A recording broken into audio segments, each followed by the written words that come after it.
Today's guest is Royce Morales. Royce is a renowned trailblazer, creator of an innovative, time-tested, spiritually based approach to inner transformation called Perfect Life Awakening. This deep inner work allows for discovering and releasing subconscious origins of self-sabotage. Part of this work involves past life regressions, which we will talk about today. This profound process helps people awaken and deserve an authentic, empowered, purpose-driven life. She is the author of 3 books about her teachings. She hosts the Perfect Life Awakening show on Om Times Media. Hi, can I ask all of you listening a favor? That would be so helpful. Would you mind rating and reviewing this podcast on whatever app you're listening? Even just clicking the star button to rate would be so helpful. With lesser known podcasts, ratings make a huge difference in the algorithm and whether new listeners can even find this podcast. I really appreciate it. Thank you so much.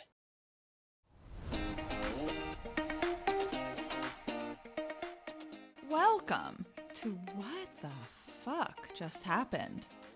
I'm your host, Liz Enton. If you listen to the intro, you know my story. If not, here's a brief summary. I'm a sciencey-skeptic, and when my dad died, I took a shot in the dark and decided to investigate if there was any possible evidence of an afterlife. I assumed that was as realistic as Santa Claus, but I was desperate. However, I was so blown away by what I discovered that I wrote a book and launched this podcast. In this podcast, I will be talking to some fairly normal people about some really weird shit. I speak with everyone from psychic mediums and afterlife researchers to ordinary people who've had some inexplicable experiences.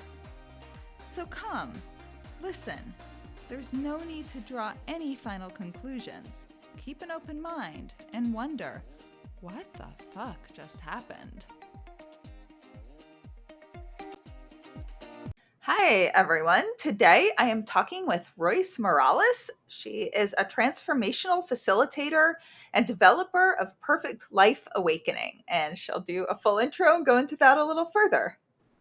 Thank you so much, Liz. Gosh, it's always hard to explain what I do, but I've been doing it for over 40 years, 4 decades, which is just amazing to me. But I developed a way for people to get in touch with subconscious programming, belief systems, negative notions about themselves, all these things that are self-sabotaging us behind the scenes. And the work is really powerful.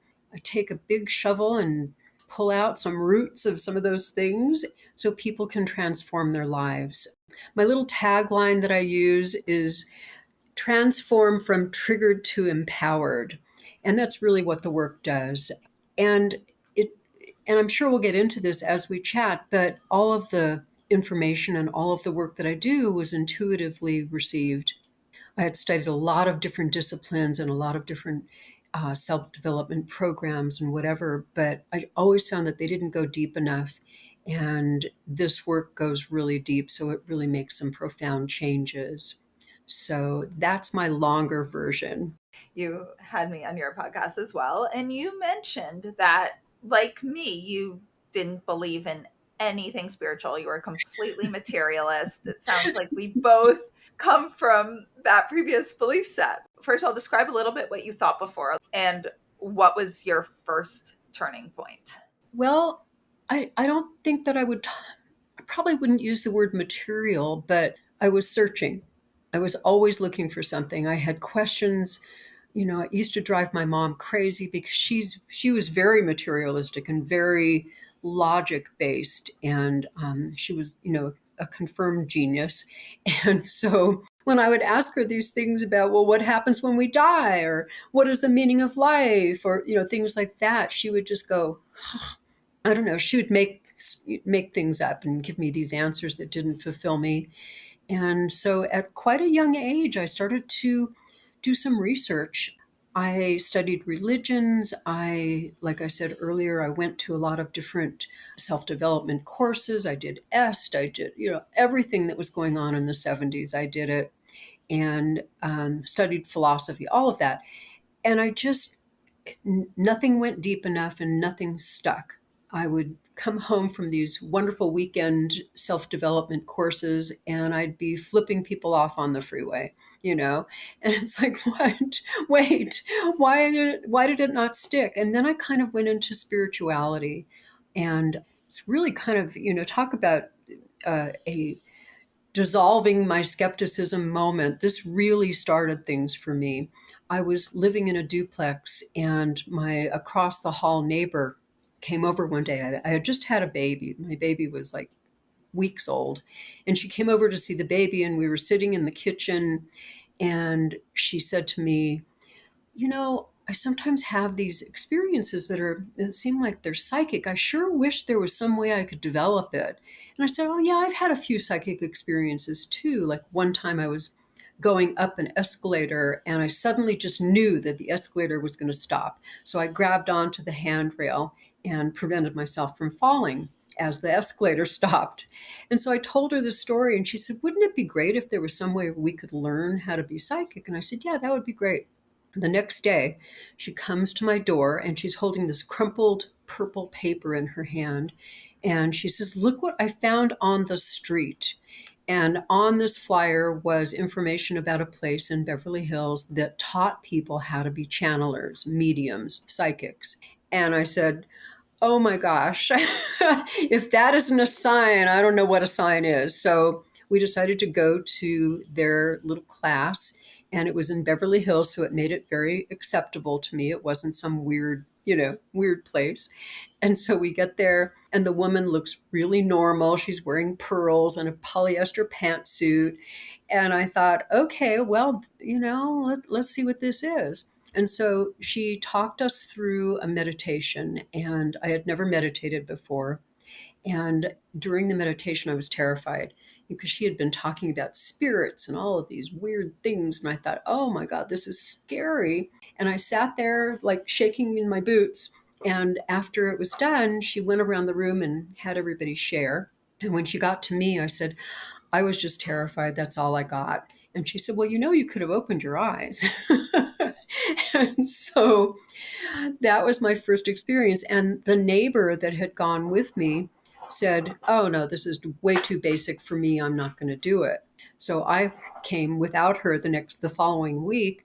And shortly, within just a few weeks, I started getting all of this spiritual information as channelers get. And so probably 6 months or so, the teacher was putting me on display, and they had these little monthly spiritual teas, they called it, and I was doing readings for people.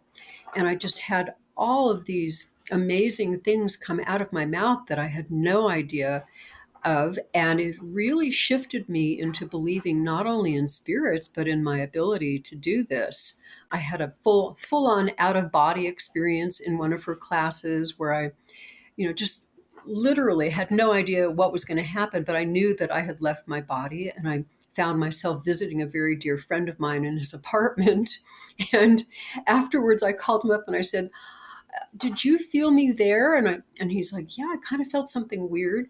And I told him exactly what he had been doing in his room that night. And he was kind of blown away by it. So little, I put little in quotes, but little things like that started to happen all the time. And I stopped doubting. I stopped having skepticism, but I still had it in the back of my mind that things had to be proven to me. I wasn't one of those people that just said, oh, wow, okay, well, therefore, I can trust anything and everything. But I still had that little editing voice that would say, okay, so you left your body, but maybe you just hallucinated it. Things like that. Can I back up and ask you a question? Sure. Yeah. You told the escalator story, and you said you'd had a couple of things happen before you really started researching this. I'd be so curious what the other things were. Gosh. oh, this was so long ago. Well, I would kind of, nothing as dramatic as that per se, but I would always kind of sense when the phone was going to ring and I knew who it was. Little things like that. I would sense if somebody was lying. I would kind of know, who I should and shouldn't go out with on a date. So it was just, my antennas were up and I didn't really understand it then and I didn't trust it 100%. I thought, oh God, you're just making this up, Royce. But the escalator really, that set the scene for me to really trust it. The time you went out of body, was that the first time you ever experienced that? Yes.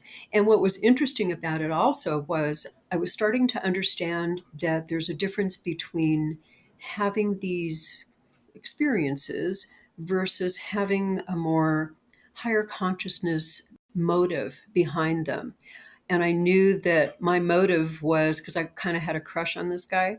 My motive was kind of like spying on him, and my motive was also yeah, my motive was also.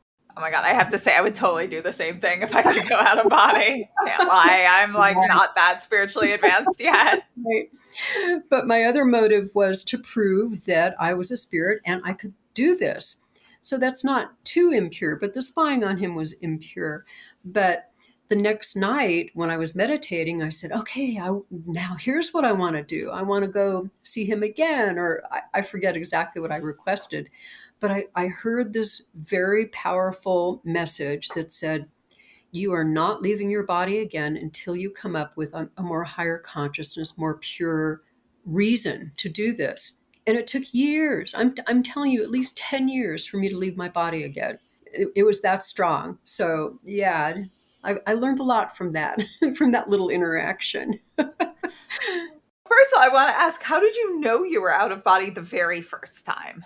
There was no doubt. It felt like I had spiritually just exited. I had no body consciousness at all. And I just literally found myself plopping into his room. So yeah, it was, I couldn't doubt it. And that, I guess I should say that about all the experiences that I've had, because I couldn't doubt it. They were so dramatic to me. It really helped me overcome that innate skepticism that I had. Because if it was subtle, no, that I could have made that up, or no, that everybody has that happen, or whatever. I'd have all kinds of excuses for it.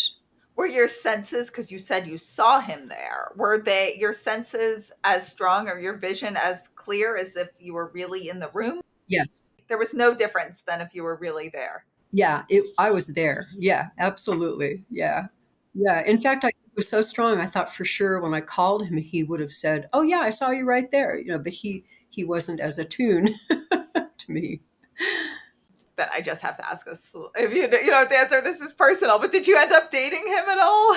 No, it ended. I actually did confront him. We went out to dinner one time together and I confronted him and I said, I think I'm really, attracted to you. I think I'm in love with you. And he said, well, that's nice. And then he told me he was gay. So that kind of ended that. And I had no clue, which was kind of odd because I was so attuned to him. I had no clue that he was gay. But we remained friends. Well, that's good. And it sounds like you have a child. It ended up working out in the end. Yeah. And he became very spiritual too. He did a lot of inner growth and we would talk about it and share about it. And there was nobody else that I could talk to about it. So it was really good having him as a friend. So then you had that out of body. It was verified because you saw what he was doing. And then you heard the voice saying you need to have higher reasons for going out of body. And that was 10 years later. What finally became your reason that worked? Well, I'm trying to think back if it did, because it was so profound, it was almost like I didn't need to have to go through that again. So I've had semi out of body experiences, but nothing like that because I don't really feel the need for it. It did what it was supposed to do. It proved it to me, so to speak. I've had dreams where I've, traveled to various places. I think the more profound things that have happened in my life have been getting in touch with past lives because that too, Miss Skeptic over here, I did not believe in reincarnation. I would argue with people about it. I would say, oh, yeah, people just make that up because they're afraid of death and they don't want to deal with their fears. So that was my attitude about reincarnation. And then when I spontaneously had a past life show up in my meditation, I couldn't deny that either. Why? Because it showed me a lifetime where I was, I think it was in Italy, pretty sure, where I was drinking poison. And I literally felt this poison go down my esophagus and into my stomach, and I died. And when I woke up from the meditation, I had chronic stomach issues that went away. It was a healing for me, which is one of the reasons that I started working with people to get in touch with incidents like that so that they could have interesting healings happen or life shifts happen from getting in touch with things that they had carried with them from past lives. So that really kind of set the stage for me as well. And again, I couldn't deny it because there I was, my stomach was healed. So And you'd had stomach pains for years until then. years, my whole life. And then it went away just that one time. Yes. Yeah, it was amazing. It really was. Did you say you help other people do past life regressions? Yeah, that's one of the things that I talk about in my Perfect Life Awakening courses. When I first started teaching, like I said, 40 years ago, nobody wanted to hear about past lives. And I would drop them here and there in my lectures, and they would all kind of get weird about it. And so I kind of put it aside. But then people started getting in touch with their own past lives, and I would work with people individually to remember things that they had carried with them from past lives, and they would have amazing healings as well. So yeah, and nowadays, I can talk about past lives and people go, "Oh wow, that's great." There isn't that stigma about them like it used to be. So that's good. If you're able to share, I don't know if you can because it was clients, but is there any remarkable story or anything that ended up being verified in terms of a past life regression you did with someone? Um yeah, one that comes to mind, and this happened several years ago. A woman was about to have surgery. She was about to have her appendix removed. She was in agony, and she had gone to doctors, and they all said to her, "Yep, got to remove that appendix." And she called me up, and I went to her house, and we did this little inner work and discovered a past life where something, I forget the past life, but something had happened in a past life, and she was literally reliving it in this life, and which happens a lot from past lives. We carry so much of that stuff with us that we recreate it, or we find certain people that we're supposed to connect with from that lifetime, etc. And we worked on her appendix issue, and she went to the doctor the next day, and he said, you don't need your appendix out. So that was pretty amazing. So things like that happen all the time. And I don't usually tell people, if we take a look at that lifetime, you're going to be healed, because sometimes it works and sometimes it doesn't. But there's always some kind of a transformation that happens from getting in touch with those subconscious stored memories that are affecting us. What percent do you think of the people are overall? I mean, I don't need an exact number, come to you to do past life regressions for healing versus curiosity and exploring if there's an afterlife? I really encourage people not to do it out of curiosity, because I think, as I always say, it's kind of a cliche, but everybody believes they were Cleopatra in a past life. Everybody, oh yeah, I must have been Cleopatra. But there's so much more profound reasons to get in touch with past lives, that if somebody is just in that, I'm just interested and I'm curious state, maybe they'll have a past life experience, maybe not. I know for me, I was curious, but kind of like the out of body thing. My higher consciousness kept telling me, no, you're not going to see past lives because your motive is not high enough yet, and that's when I had that experience of drinking the poison, and that was what that's what I needed to have. I think people are interested in it. I mean, it's a natural thing to be interested in, but they have to have a more a higher level purpose in the work that they do with me. Otherwise, it's just curiosity. It's like reading a book about it. There's nothing that shifts. Really? So someone like me who just wants scientific evidence of an afterlife and would like to have a past life regression to then go try to verify and see what happens. That would that not be considered high? I mean, is it more healing focused? I'm just curious because to me, I'm like evidence and science is the to me personally is the highest. I think that's great. There's nothing wrong with that at all. But I think once you kind of get past that and you don't need the proof anymore, because I know a lot of people do that. It's like, well, I'm going to, what year was it? What country was it? Maybe that person, I can look that person up and get verification. And I think that's fine at first, but that's not really the work that I do. It's not just the curious. It's more, I want to understand. I want to resolve this stuff that's affecting me now. I want to be healed, transformed. So past life regressions, you said, is just part of the healing process that you do. What are some of the other techniques? Well, it's basically discovering specific incidents in this life or in past lives that are impacting us in some way. One of the things I tell my students is that the work is about getting to the origins, digging up the roots of whatever it is that's going on, because nothing is isolated in your life. Nothing is just random.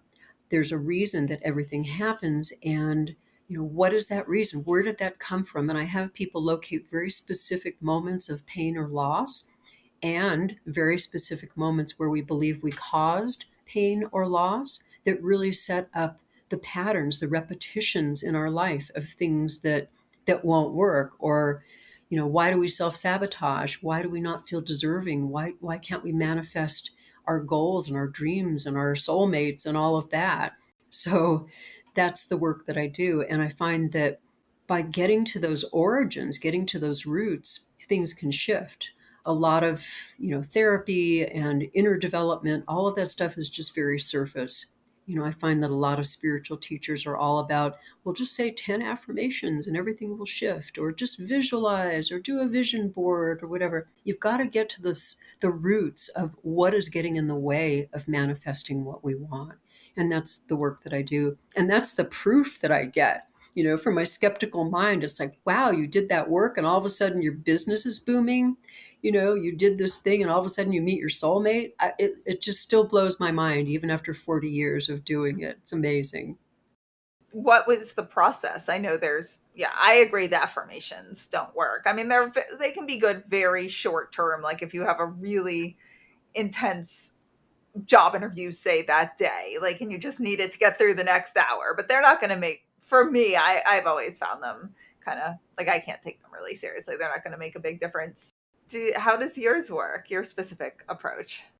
The person or the group, I do this in a group as well as individually, but it's using a meditative state, kind of an alpha state. And I teach people how to get in touch with those memories that are affecting them. It's kind of complicated, but that's basically it. They get in touch with those memories and they sort of, sounds scary to say this, but they sort of re-experience them slightly. They feel the emotions that are there, the physical sensations that are there.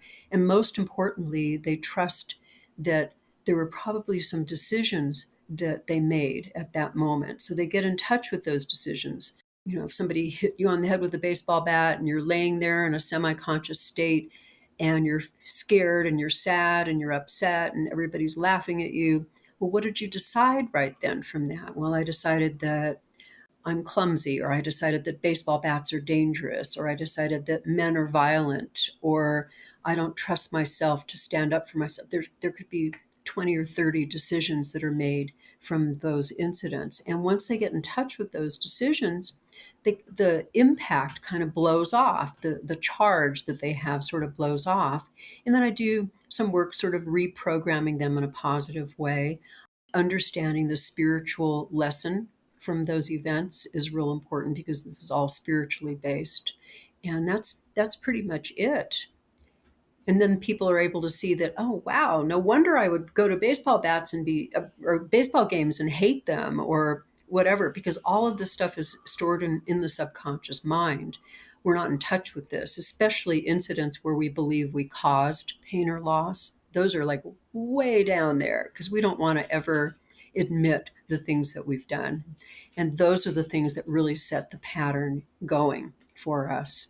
So that's definitely it in a nutshell. How do people know if a certain trauma or, physical issue is related to something from their past in this life or a previous life? It's probably, I would say, 100% from a past life. But like I said earlier, some people are not ready to see past lives and they don't trust them. A lot of my students say, oh, I just made that up, things like that.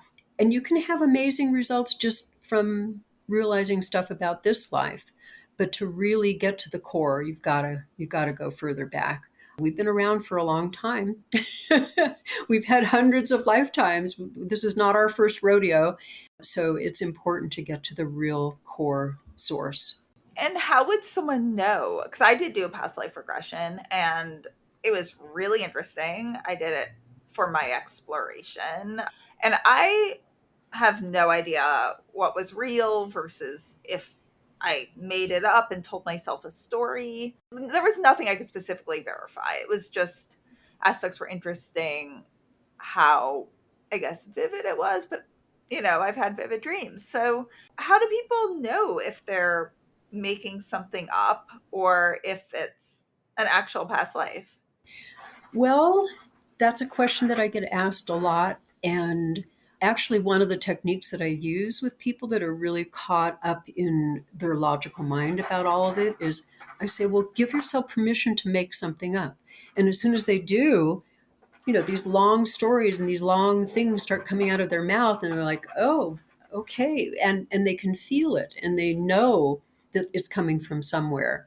So even just having that permission helps people a lot with this work. So don't even worry if you made it up. It's coming from somewhere. And if your goal is healing versus the work of like Dr. Jim Tucker, which is all about evidence, I suppose it doesn't matter because it's still maybe your subconscious. Maybe it's real, or maybe it's your subconscious telling you it's how it's healing it through a story. Exactly. Exactly. That's great. That's a good way to put it. Yeah. Do you think there's anybody who is on their first life this round? At this point, I really don't think so. I don't have evidence to back that, but it just seems like that would be, you know, I actually do talk about various levels of soul awareness, and there's some that are, completely higher consciousness, and yet they've chosen to come back here to help out with others. They don't have any issues that they themselves are dealing with. That would be the top level. And then the bottom level, I call them baby souls. And I always say in my lectures, they probably don't exist. But if they do, they would probably be violent and completely unconscious of right and wrong and, that sort of a thing. But I just don't get the sense that there's many of them around. You say you don't think there are many baby souls, but you described what they would be like. But there are a lot of people like that. So if they're not baby souls, what do you think makes them like that? I think that they probably are here to teach us a lot of things.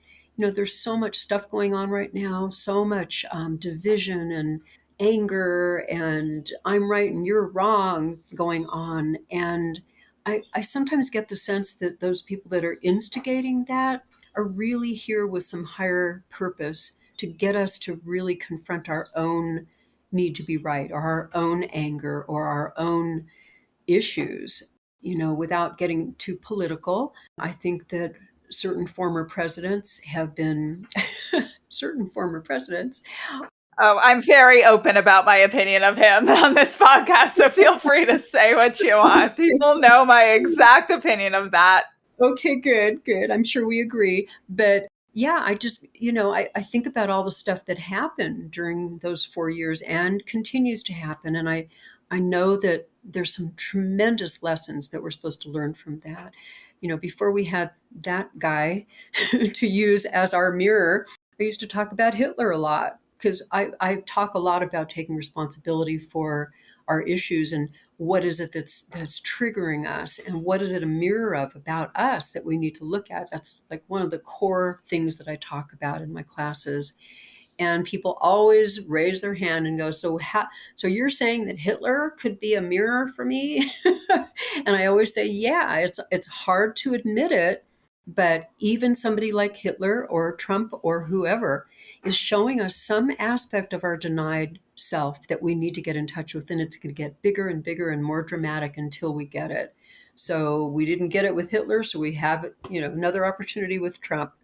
So and it Oh kind my of God, I'm Jewish. Don't I have enough? I don't want another Hitler. I don't want another Trump, but just enough. I know, I hear you, I do. Yeah.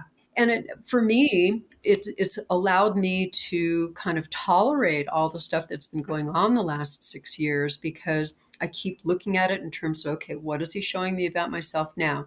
Okay, where am I lying? Where am I, doing all the things that he's doing, but in a much less dramatic way, of course. So it's a huge awakening for the planet. I really is. And I'm going to stick to that because otherwise it would be, oh my God, well, I'm going to move to Italy, Yeah. Well, they're not doing so well in the fascism department either right now, sadly. I don't know, Norway. Yeah, I mean, I guess one thing, well, Trump certainly taught me I can't stand Donald Trump, but he's also taught me how much I care about like women's rights, gay rights, like things that I hadn't thought as much about. There you go. I think I was very naive to a lot of racial issues, a lot of gay rights, in my little bubble, I haven't seen that. And then even as a woman, like being a woman, like I overlooked, I think, a lot of things that could be defined as sexism that I just didn't process. And I'm processing a lot differently now. See the gift he's giving us? Oh my God. I I don't know if it's worth it. I know. Yeah. There's a few ways that could be pictured, though. Let's take Trump or someone, just some other complete, arrogant, narcissistic. I mean, he just has an inordinate amount of power, as does someone like Putin. And this is just a theory. I'm not saying I necessarily personally agree with this, but maybe. I mean, at this point, I've seen so much stuff that changed my worldview. So maybe I just have a very hard time thinking of Trump as anything remotely anything other than horrifying. But let's go with the hypothesis that he is an evolved soul. Oh, I feel like I'm going to throw up saying this, but let's say he is. And he is here to expose everything. Is he aware of this consciously? Like, does he go home at night and like laugh and be like, oh, I'm playing such an asshole and I'm really helping people fight for their rights? Or is he completely unaware of this while he's here? I really don't think he's aware of it at all. Maybe on a very, very high spiritual level, because we all have certain purposes in being here. And he was probably assigned or chose that purpose and immediately forgot as soon as he arrived in a body. So yeah, it's there somewhere, but certainly not conscious. As soon as someone like him passes over to the other side, going on the hypothesis that he is an evolved soul playing this very instigating role, does he have to go through a painful life review? Like, this is how you hurt people? Or do you think it would more be like, oh, wow, thank you. You took one for the team, playing this very dark, difficult character, and you're wonderful. You're being celebrated. What do you think? That's funny that you mentioned that because I just interviewed two people on my show yesterday that deal with near-death experiences and life reviews, and they both concurred that God, if you believe in God, is a non-punishing God, and you would never receive punishment once you pass over to the other side. The punishment comes from within. So if he feels on some level really bad about what he did, he'd have to go through whatever he has to go through to clean that up. And then he could go and be celebrated and thank you for taking one for the team. So yeah, it was very interesting. Yeah, and it's very hard as a human, especially, a human who cares about kindness and compassion and basic human rights, rights of women to make their own choices and rights of people to marry who they love. It's very hard to sit here and wrap your mind around something like that. But it really does stretch your own mind to think about how the world works, which I think is a really good exercise. Yeah, yeah. And it just seems, kind of going back to what I was saying, we as humans don't get it until we're hit over the head with it. So, the fact that ERA hasn't been approved, I don't know if it's passed yet, but it's been for 50 years, the Equal Rights Amendment still hasn't passed. Maybe we needed this whole experience with Trump to get us to finally go, oh my God, that's ridiculous, And we do this on a personal level too. We don't see something about ourselves, or we don't make a change until we're hit over the head sometimes. So whatever works on a global level or a personal level. I mean, the fact we even need the ERA, if anyone doesn't know what that is, it's the Equal Rights Amendment. The fact we even need something like that, I guess, says a weakness as a human, because some things should just be a given but they're not. There's a lot of things that should be a given, and they're not because we're not evolved to that point. I mean, every time I read about people going to war, I think, what? Why are you doing this? Just sit down and talk, It's the whole thing is just crazy to me, but that's what we need to do, to wake up and realize that war is not the answer, as the quote goes.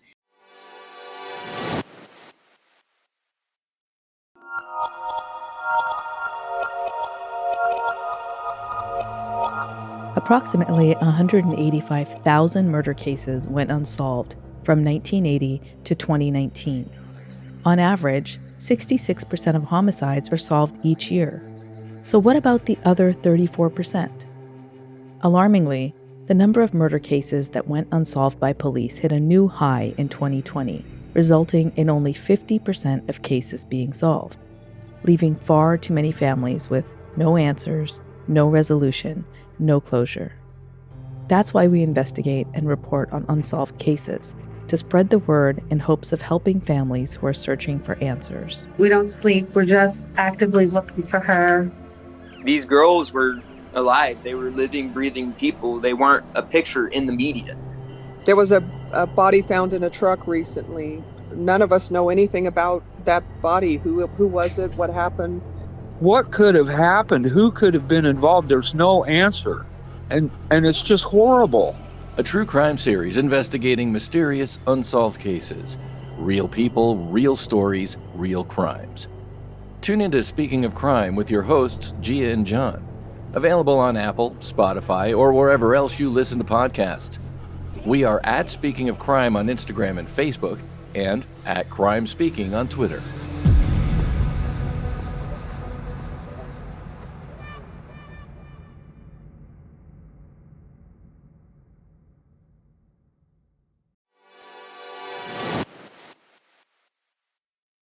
Hey everyone!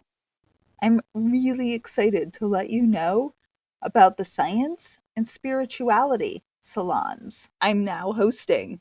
During these intimate events, a scientifically verified psychic medium will give all of you readings, and I will give a talk on the science and evidence that changed my mind about an afterlife. This will also be an amazing opportunity to get to meet some of you in person or virtually, and to share more about all the science and data that transformed my worldview and got me through my worst days. These can be hosted in your home, in a nearby cafe with a private room, or they can even be virtual. I've hosted a few already, and they were really special, fascinating, emotional, evidential. So if you're interested in getting a small group together over dinner, brunch, drinks, coffee, to learn more about the science and to get evidential medium readings, send me an email at hello@WTFJustHappened.net and put science and spirituality in the title. Have you ever heard any stories of people who lived lives on other planets? Yes. Absolutely. Yeah. And not to get too out there in woo-woo land, but that was one of the past lives that I've experienced as well. And now they're, with the UFO conference thing that they're doing, and they're saying, yeah, there's probably aliens among us, and it's starting to be accepted too. But 40 years ago, when I was talking about it, people thought I was nuts. So I just stopped talking about it. But yeah, I've had personal experiences like that too, a lot of them. Oh, I'd love to hear. And I'll also say, I don't think the idea of life on other planets is woo at all. I think if you look at the vastness of our solar system, our galaxy, there are obviously multiple galaxies, possibly multiverse. And there's so many Goldilocks planets that they're seeing, which, meaning sustainable for material life. There's just no way there aren't material beings, intelligent life on other planets. I agree. I'm very curious what your personal experience with that was. Well, again, it was one of those moments in my life where it just spontaneously happened in a meditation, where all of a sudden I was transported into a realm that did not look earthly at all. And it was very red. And there was a bunch of people. And I've had probably 20 or 30 experiences. I'm kind of consolidating them into one. But there were a bunch of people that I was supposed to bring to earth. And that was my job. I had parents that were in high level leadership position, and they didn't want me to go. And one of them did want me to go. And it was like this ongoing battle. And eventually I said, I need to do this. And so brought a bunch of people over here, aliens, whatever to call them, and tons of results that when I saw that, a lot of things in my life started to shift, and I started perceiving myself in a whole different way. And I started to realize there's a whole lot more out there that we are not aware of. And again, it was brought with me, and there's a lot of information that I also brought with me. And there were a lot of incidents that happened from arrival, going from this red, desolate planet down to here, looking around going, oh my God, this is gorgeous. And I was only supposed to come sort of visit and bring back information. And I said, I'm not going back there. And so that in itself became kind of an issue, that you said you were going to come back and you didn't come back. So there's that kind of thing that happened. When I experience memories like that of any kind, I'm always looking for, well, what did I decide from that? And what am I still repaying from that? And what is the implication of that choice that I made? So, that's what I got from that. I've always wondered on Earth, we learn about evolution. And do you ever get information if on this specific planet there were other series of evolution before the evolution that led to our dinosaurs and then eventually to us humans? Were there other series of human beings way before in previous iterations of evolution, I guess is the best way to say it? Probably. I don't have any personal experience of that yet. So who knows? It might show up in my meditation. But I have, the only evolution that I've seen is these very primitive beings, cavemen, whatever. And then these higher consciousness aliens arriving and changing everything, changing genetically, changing the ability to think and figure things out, different purposes, etc., and allowing those cave people to evolve. That's my own personal memory of it. So yeah, I don't have answers to that question. Sorry. No, it's not an easy question. And I always wonder when this all began, like, was there other humans and lives in other galaxies before the Big Bang? And will it continue after the Big Crunch? I'm assuming it's kind of an eternal Big Bangs, Big Crunches, series of evolutions that different forms of material consciousness go on and on and on. Yes, definitely. Yeah. Okay, I'll get to slightly more factual discussions now that we got into this philosophical tangent. No, this is great. I had all these, little stories to tell about little things that happened, but this is so much fun. Thank you. Well, we've got some more time, so I'd love to hear some more of the stories. That was actually the direction I was going to ask. Any more fascinating evidential stories that you encountered along the way? I have a whole list here. I'm glad we had a month before I had to do this, because every day I would think of another one and I'd write it down, because they're so numerous in my life that, they've kind of just gone into the pool of, wow, that was interesting. But the one that I would love to talk about is my marriage. Because that was quite an interesting story that happened. I was teaching in my living room. I didn't have my healing center at that point in Redondo Beach. And one of my students brought her boyfriend into my class. And around that time, they had started a business and they asked if they could use my garage. It was a t-shirt printing business. And I said, sure. So every day I would see her boyfriend and we became very good friends. And eventually she and her boyfriend broke up and we were still good friends. And I was dating all these guys and we would sit in my kitchen and we would talk and I would tell him about the latest jerk that I was dating and give him the horror stories. And we probably became friends maybe for 3 years, just really good friends. And he was still my student. And he said to me one day, I'm trying to remember the order of things. I think I was doing a retreat. And I said to him, would you like to come? And he said, sure, which was very unusual because he didn't ever really want to do any retreats. I did retreats all the time. And so I offered to drive. And so we drove up to the retreat. And he loved to give massages. And so he said, would you like a massage, after everybody was in bed? And so I was sitting at his feet and he was rubbing my neck. And I had an out-of-body experience. There we go. That's the second time I had an out-of-body experience. And I was just like blown away by it. Nothing particular happened, but I just left my body. And the next day we were driving back. And I guess I left out a really important part of the story. Let's go back here. Before I asked him to go on the retreat, he was walking through my kitchen. And this is a person I've known for 3 or 4 years. And he was wearing shorts. And I said, oh, he's got really cute legs. And I literally felt this pang, like somebody had shot me in the heart, like Cupid. And it kind of woke me up to see him in a different way. And it literally was an energy pang. So we went on the retreat, he did the massage, came home. The next day, he called me up and he said, I'd like to take you to lunch.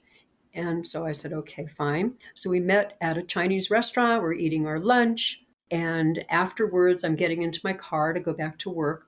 And he hands me a letter. And the letter, he said, don't read it until you get back to your office. And I'm like, okay. So I sat there and read it, of course, before I got back to my office. And it said, I'm feeling very attracted to you. I don't know what's going on. And I'd love to talk to you about it. And I said, okay, called him up when I got to the office. And I said, well, what are you doing tonight? It was Halloween. And he said, well, you want me to come over? I said, yes, let's take my son, who was 10, trick-or-treating. So we came over, we took him trick-or-treating, put him to bed. And this person is sitting in my living room and he's just like, frantically, oh my God, I don't know what I'm doing here. And so I walk into the living room and he says, oh no, I said to him, okay, so what was your intent in that letter? Kind of a rude thing to say. He just didn't, he was like blushing and stammering and didn't know what to say. And before he could even say a word, I said, I feel the same way. And I told him about the Cupid moment. And he had the same thing happen to him right then, looking at me in a different way. And we got married about 6 weeks later.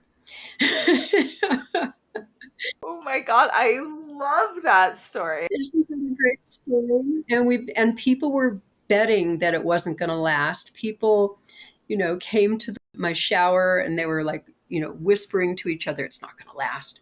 We've been married for 37 years. I love that. I love that story. That was the most profound moment of my life. It really was. I have to ask, though, you said while he was giving you the massage, you had an out-of-body experience. What happened with that? Nothing really. It's just my energy just left. And when I came back, I was like, oh, am I allowed to say the SH word? My podcast is called What the Fuck Just Happened. So go ahead. Here we go. So I said, oh shit. And I was like, kind of blown away. I didn't know what to make of it. So I just said, thank you very much, and went to bed. But yeah, it was a very profound moment for me. Yeah. Now you said you wrote out a lot of stories. I want to hear more. Let's see. I'm looking at my list here.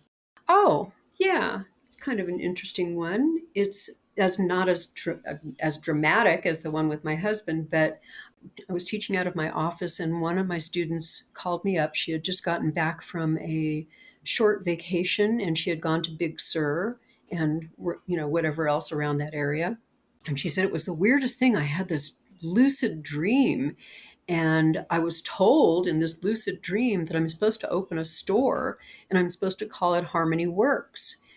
And she's telling me this whole story, and I was just full body goosebumps. I was just like shaking as she was talking.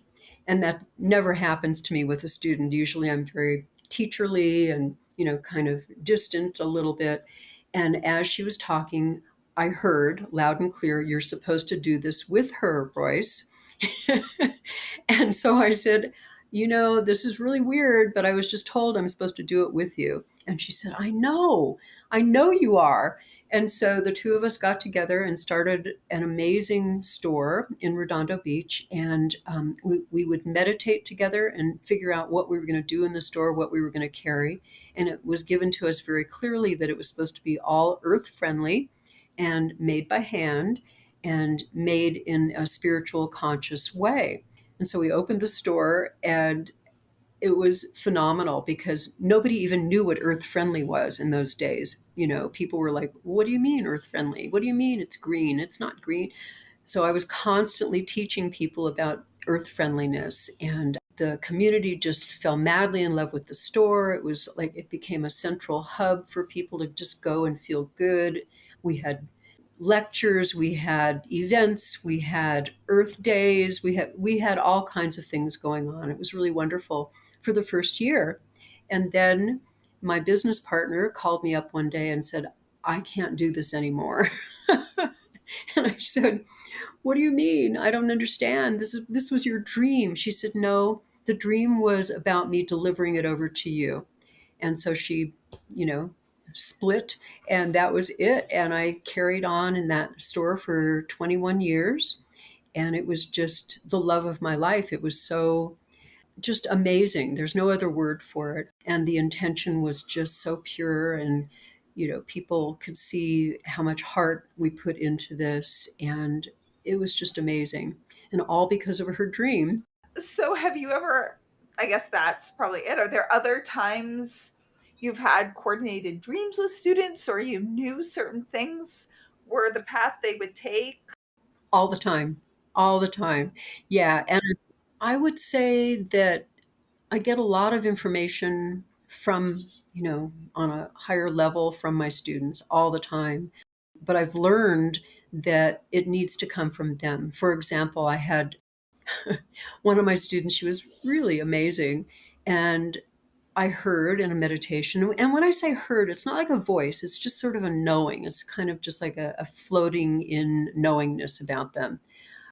But this knowingness said that I forget the exact words, but it was something about she's going to open a business and she's going to be very successful, but she just needs to trust herself, something like that.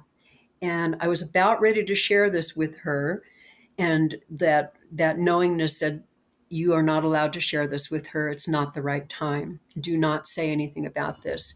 And so a year later, she did start her own business, and it was extremely successful. And I said to her, "About a year ago, I told her the exact message that I got." And she's like, "Oh my God, if you had told me that a year ago, I would have gone running out of your office." It just wasn't the right time, but now she could hear it. So it's that kind of thing that I get all the time. And I, like right now I'm working with somebody, and I just know that she's supposed to be teaching the same information that I'm teaching. And I was told very clearly about her. And I couldn't say it to her until the other day, and it was the right moment. And I said it, and she said, "Oh my God, I know that. Me too." And so, there's that kind of thing that when somebody is ready, they get the same information. It's not about me being this, higher consciousness, wise being that delivers all this important information to people. They need to get it themselves. And you said you also do groups. Have you ever had a crazy experience in a group where everyone got the same message at the same time or anything, just or you're like, what the fuck? What just happened? It's interesting because the first few years that I was teaching, I didn't realize this would happen, but it seems almost 100% of the time there is a reason why certain groups get pulled together.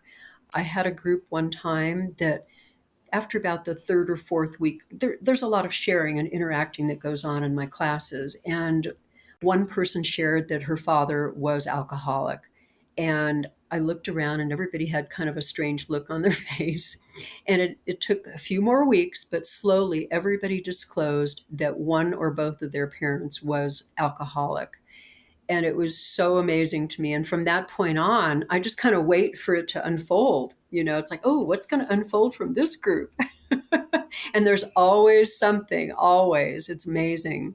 I mean, right now I have a group that just recently discovered some things about themselves that tied them together. And in the beginning, it was like, oh, this is never going to happen with this group. They're all so diverse.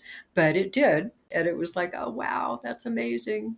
Yeah, that seems to be almost something I've noticed as I study this further. It's like all the things that I thought I had in common with people I used to define as in common were very surface things. And as I get more into this and a lot of the deeper connections, like on the surface, that we don't seem like we were aligned at all, but you get to know each other and it's something else, some other deeper connection.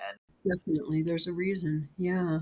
I've had groups that have gotten in touch with a similar or the same past life where suddenly somebody says, well, I remember being this. And then somebody says, oh my God, I had that same memory. And then they start comparing notes and there's all this connection that goes on. It's really interesting. Has anyone completely taken you by surprise? Like someone came in and you thought they weren't really going to thrive in this and their lives just changed so dramatically? Yes. I jokingly say, there's a profession that I generally do not get in my classes, and that's lawyers or accountants, that very, very left brain type person. But I've had a few, and they've always surprised me. There was one gentleman that you talk about skeptics, he was 100% skeptical. He would sit there and glare at me as I would talk. And he would question, not just asking a question to find out, he would question, with his hands on his hips and, oh my God, he was just really something. And I just loved him though. He was amazing, very brilliant. And when people are like that, since I really relate to that because that's how I was. I was exactly like that too. That's why I was thinking you were saying that. I wasn't trying to be mean. I was just like, I wish this was true, but it makes no sense. So like so much was going through my head. Well, I found there's a great quote that I put into my head as I'm listening to people like us or like this guy that was so skeptical. And that is, thou protesteth too loudly.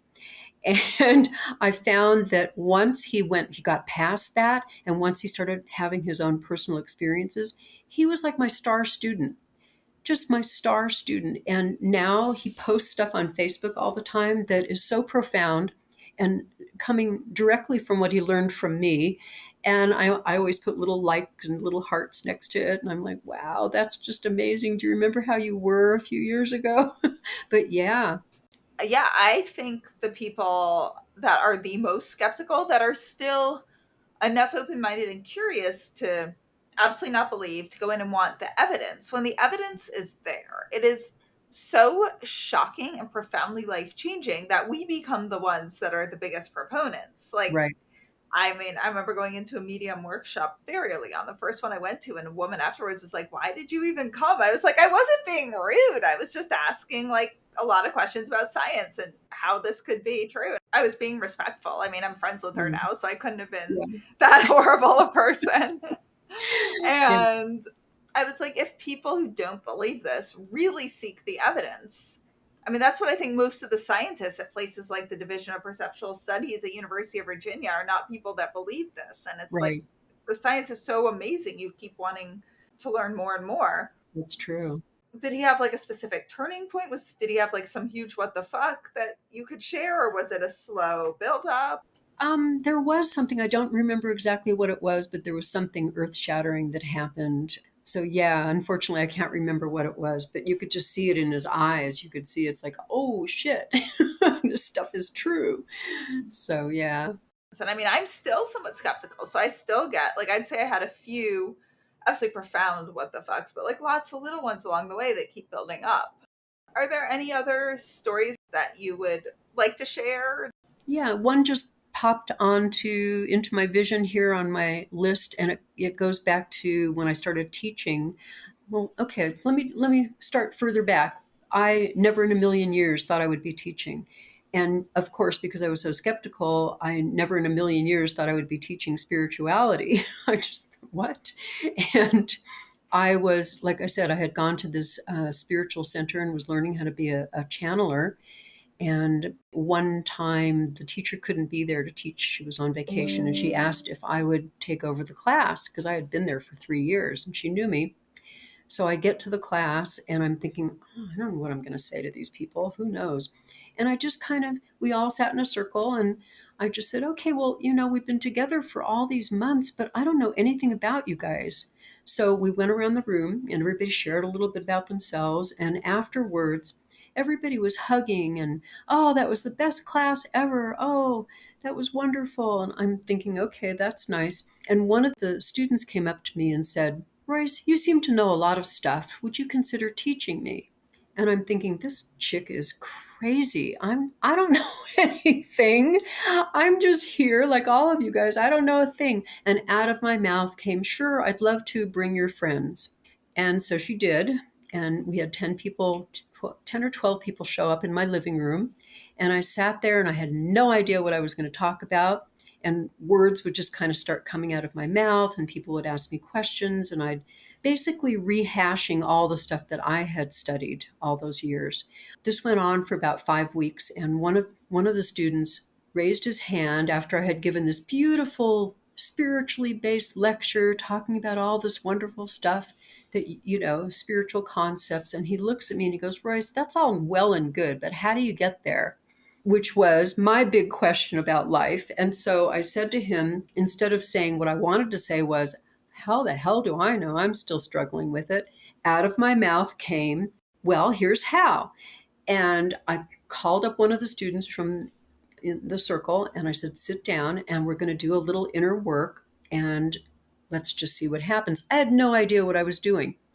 And I started asking her some questions. She was in a meditative state and she got in touch with some past incidents and was able to resolve them and let them go. And afterwards, she looked at me and she said, it feels like my whole life changed. Everybody in the class, they were crying. It was so profound. And I said, there you go. That's how you do it. You get to the source of what's stopping you from being incredible and being spiritual and being loving and deserving and all of that stuff. And that's how you do it. And afterwards, everybody left and I'm like, holy shit, what did I do? How did I do that? So, and that became the core of my classes. That became the absolute reason that I do what I do. And of course, I've fine-tuned it and I really trust it now, but it all came intuitively from somewhere. And that's, I think, pretty amazing. Yeah. Is there anything else you'd like to add? We're going on an hour, so. Just a recent story, and it's kind of funny. We had a dog, and her name was Sadie, and she was my husband's baby. She went everywhere with him. They were just joined at the hip, and he was a massage therapist, and he would put her in his massage bag and take her with him. And she was old. We adopted her when she was, I don't know, like 8, and she was probably 12 at that point. And when she died, which was so traumatic for my husband, he said to me, I never want another dog ever again. And we always had pets. There was never a moment that we didn't have a few cats or dogs or whatever. But he meant it. And so after about a year, I said to him, well, can we get another dog? And he's like, no, I told you, never again. And then a few years passed, and it was probably, 8 years ago, 9 years ago. And I was laying in bed was 9 years ago that our dog Sadie had passed. And I'm lying in bed, and this is about January. And all of a sudden, Sadie, our dog, came to me spiritually and said, "It's time to get another dog, and it will be me in that dog body." And it gave me chills. And I was like, oh my God, but how am I going to convince Michael, my husband, because he really is adamant about not wanting a dog. And she said, don't worry about it. And so the next day I sat down with my husband and I told him what happened. And I said, Sadie wants to come back. What should I do? And he said, okay, get a dog.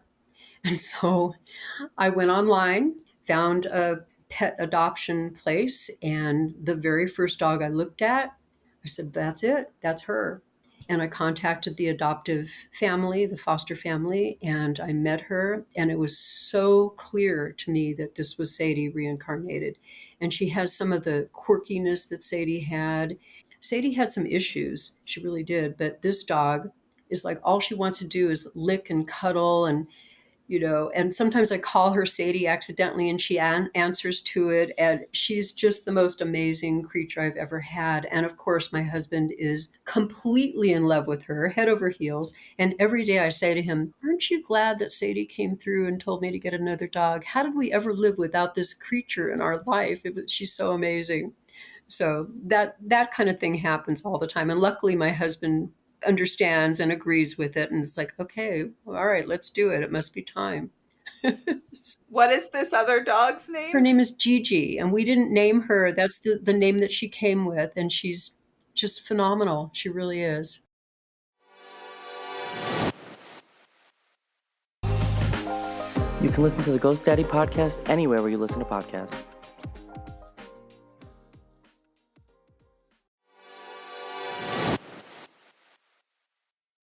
And now we're going to pause for a second for the question of the week.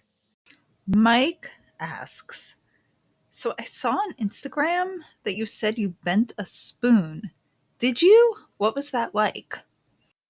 Yes, I did. It was really kind of this amazing, bizarre experience. It was pretty early in my research when I kind of thought none of this was possible. And one interesting aspect about it was that the night before I went to the event where I bent a spoon, I had been reading all of my materials for Lloyd Auerbach's class on psychic abilities at the Rhine. And one of the things I'd read about was spoon bending, which I'd always assumed was nonsense. But here's Lloyd Auerbach. He's a parapsychologist. I have talked about him in other episodes, and I've interviewed him in other podcast episodes as well. And I had this thought of, okay, if spoon bending actually was real and I experienced it, I would believe all this. I mean, of course, it ended up not being that simple, but it was another bit of evidence. So I noted to myself to find a place where I could do spoon bending. And so the next day, I already had plans to go to one of the mediums, Laura Lynn Jackson, who is certified by Forever Family in Windbridge, to go to one of her workshops. And I barely knew her at this point. And suddenly in the middle of her workshop, she said, we're going to be doing spoon bending. I was like, okay, that's kind of coincidental and kind of interesting. I'll consider the fact that I was just thinking about that last night. And so she passed out all these spoons, and I was with my friend, and he's like a pretty large, physically strong guy. He's a lot stronger than me. And we got our spoons, and I remember I tried to bend it normally with my hands. He tried to bend his. People around the group, none of them bending. And then Laura said to take a deep breath, focus, and everyone say bend. And I looked over, I kind of tried to bend mine and nothing happened again. And I looked over and I saw a few people's spoons, like normal metal spoons, just getting balled up and rolled with their hands. And I was like, what the fuck? I was shocked. I suddenly felt my spoon in my hand get really, really hot. not where it burned, not where it hurt, I should say, but it was incredibly hot. And then it just felt like really like a very soft material. And I just bent the head of it over with no effort. And then suddenly cooled off and felt like a completely normal spoon again. And the reason I'd also mentioned my friend, who's physically much stronger than me, he was unable to bend his spoon. So that was really weird. And in Lloyd Auerbach's book, one of his books, Mind Over Matter, he said that people who had bent spoons with their mind, or metal, I don't know if they only used spoons, but they took spoons that people had bent with energy, mind, and then they took metal that they got very strong, like weightlifter people, to bend metal objects. And they sent these metal objects to a metallurgist. One's both bent by strength and one's bent by energy. And the metallurgist, used whatever equipment it was to examine them. And apparently the grain boundaries of the metals showed up differently in those that bent the metals with their energy versus their strength. The ones with the strength, grain boundaries were ripped and broken, exactly expected in a bent metal. In the ones bent with energy, they looked like they were elongated and stretched over, and they had not broken. So that was my experience with spoon bending. There's kind of a part 2, which I'll answer in another episode. If you have a question you want me to answer, send it to hello@WTFJustHappened.net and put question of the week in the subject. I know I usually say first names, but if you want to be completely anonymous, let me know. And feel free to reach out anyway, even if you don't have a question. I can't wait to hear your questions and hear from you. Where can everyone find you and do some of these amazing workshops? Yeah. Well, all the information is on my website, perfectlifeawakening.com or roycemorales.com. And I also have a show that I do that you were on. It's called the Perfect Life Awakening Show. And it's twice a month on Wednesdays. And it's on Times Media. I've got a lot of YouTube presentations that I do. I've written 3 books. They're all on Amazon. There's one that your listeners might be interested in because it talks about soulmates, the real story about soulmates, and it goes into past lives and all of that stuff. And it offers a lot of evidentiary proof because that's where I come from, and that's how you find me. Great. And I'll link to all of that in the show notes. So thank you so much. This was so fun. This was great. To get more information on what the fuck just happened, go to WTFJustHappened.net. There you can order my book, What the Fuck Just Happened? A Sciencey-Skeptic Explores Grief, Healing, and Evidence of an Afterlife. And you can learn all about how I came to conclude that there most likely is an afterlife. You can also learn about the early stages of my grief and the amazing, fascinating people I met along the way. You can also read about how much I harassed them trying to get evidence, see if they were cheating, and see if they were sane. There, you can subscribe to our newsletter. If you enjoyed this episode, please rate and review us wherever you get your podcasts. It makes such a difference, especially for a new podcast like this one. And if any of you have had a crazy what the fuck yourself, have any questions, feedback, or just want to say hi, reach out on either Instagram at WTF_just_happened_ or email me at hello@WTFJustHappened.net. And remember, you don't have to draw any final conclusions as you wonder what the fuck just happened.